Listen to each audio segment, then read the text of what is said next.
Keenan Allen was traded to the Bears, and it turns out that he was almost a Houston Texan. At least the Texans tried to get him. And even though the Texans didn't get Keenan Allen, honestly, it kind of blows open wide the potential for what Nick Caserio is trying to do during this rookie quarterback window. Here's how it all came about. This is Keenan Allen answering a question about the trade in his Chicago press conference. On record in January, I think it was during the locker cleanout, just saying that you didn't want to go anywhere else. Did the team, when they were trading you in this process, did they approach you, say, do you want, like, where do you want to go? Or was it just that you found out you were going to Chicago? There was a couple things. There was a couple teams that they would allow me, I guess, to say where I wanted to go. I only had like 2 teams.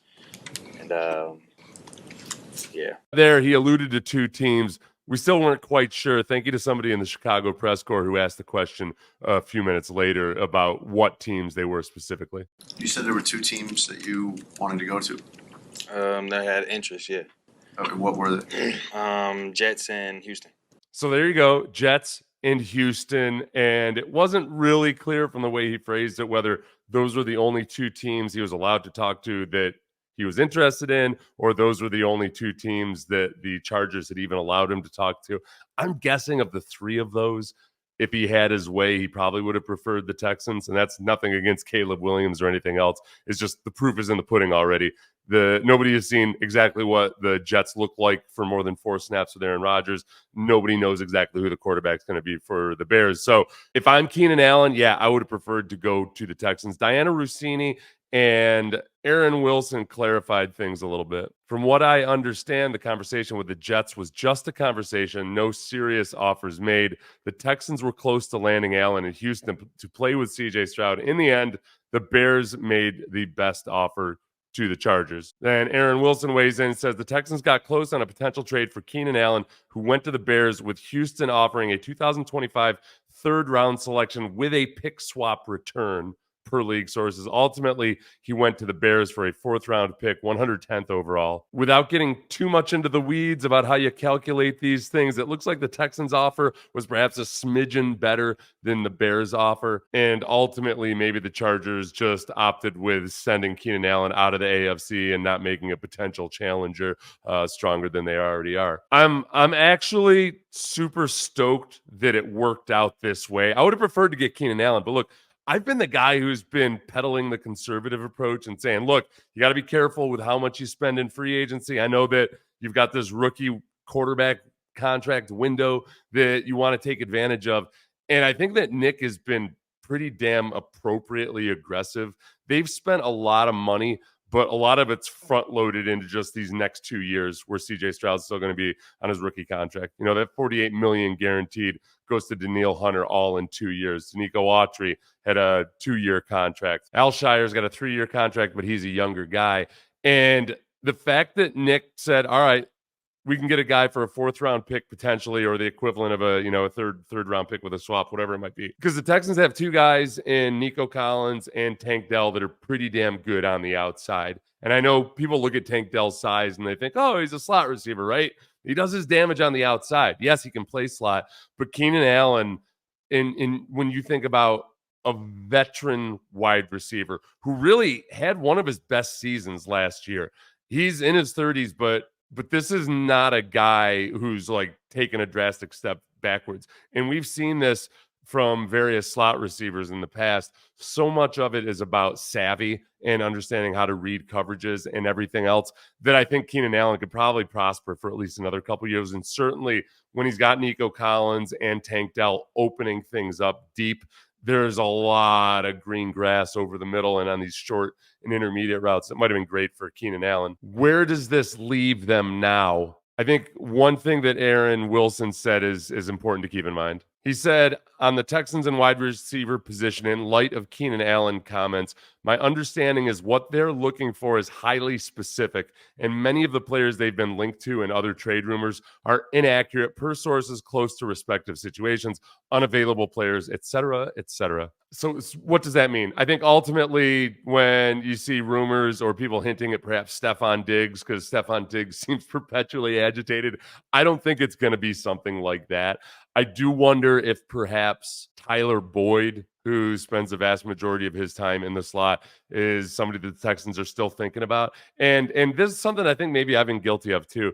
I keep looking at how stocked the wide receiver position is in the draft. And to me, it seems like, all right, well, Nick would rather go and find value there.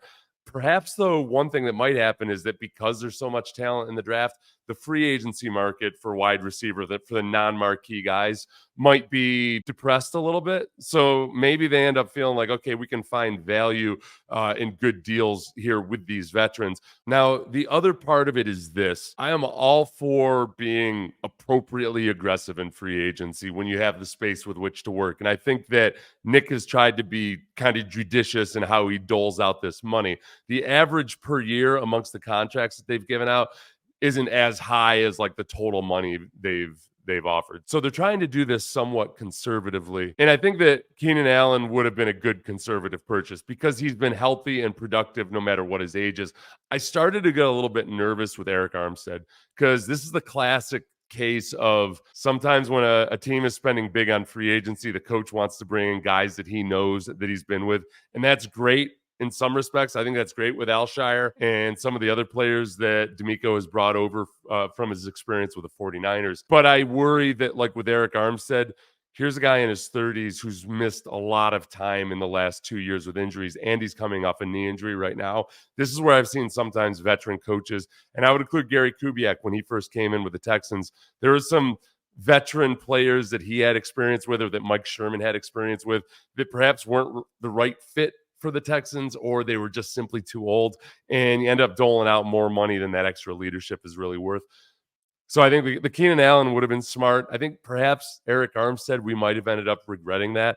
And that's not sour grapes. I would have been super excited if he'd been here, and I would have been excited about the upside. But I still would have been nervous about the age because now you're talking about adding more and more guys who are in their 30s. The plus side of that is when we start talking about working in this rookie QB contract window. And Warren Sharp brought up some really good stats to drive this home about the opportunities you have when your quarterback's on a cheap deal. So these are the QB cap hits in the Super Bowl since 2012 if you weren't Mahomes, Brady, or Peyton. So all of those three guys, they kind of get thrown out the window if you're a normal team trying to make it to the Super Bowl.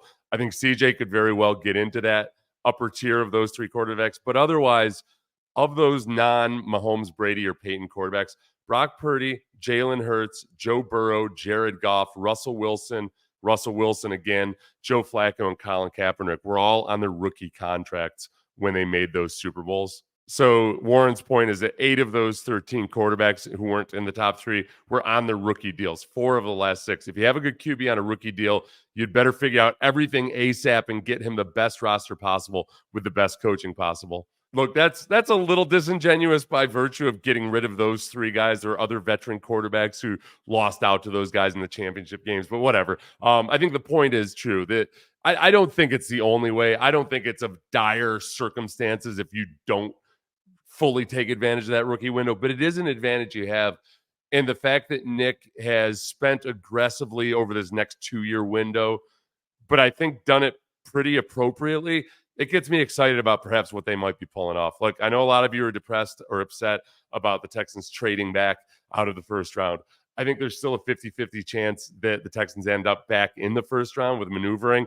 That was on the draft chart side of things. Apparently, it was a pretty good trade for the Texans. I know just psychologically, you take a hit when you think, yeah, but they lost a first-round pick. They lost a first-round pick because the value was right. I mean, they theoretically can trade back up if the person's right, but they also might make a free agency acquisition or trade between now and the draft that makes you feel better about it. It's wide open with Nick all the time. Now, I told you I was going to show you Keenan Allen and his response to what it was like to be offered a pay cut, because I've been in the same situation myself, and it can be kind of a shock to your system. Here's Keenan talking about it. Team asks you to restructure the deal after you've been with them for so long. What are the emotions that go through your head, and do you need to push those out and then make a business decision, or Yeah, deal with that? I mean, it really was no emotion. It was, I'm not doing it. I'm not doing it. Came off my best season, so it's not happening. Yeah, it's as simple as that. I'm not doing it. I was they came to me one year after kind of messing around with me during training camp and like trying to make me think I was going to be third string and all this weird stuff, and asked me to take a pay cut, and I just said no, just go ahead and cut me. Like at that point, I was pissed off enough that I knew I probably wasn't going to get the same money at the end of August that I was going to make that year on the Texans contract. But I just I didn't like the way they went about it.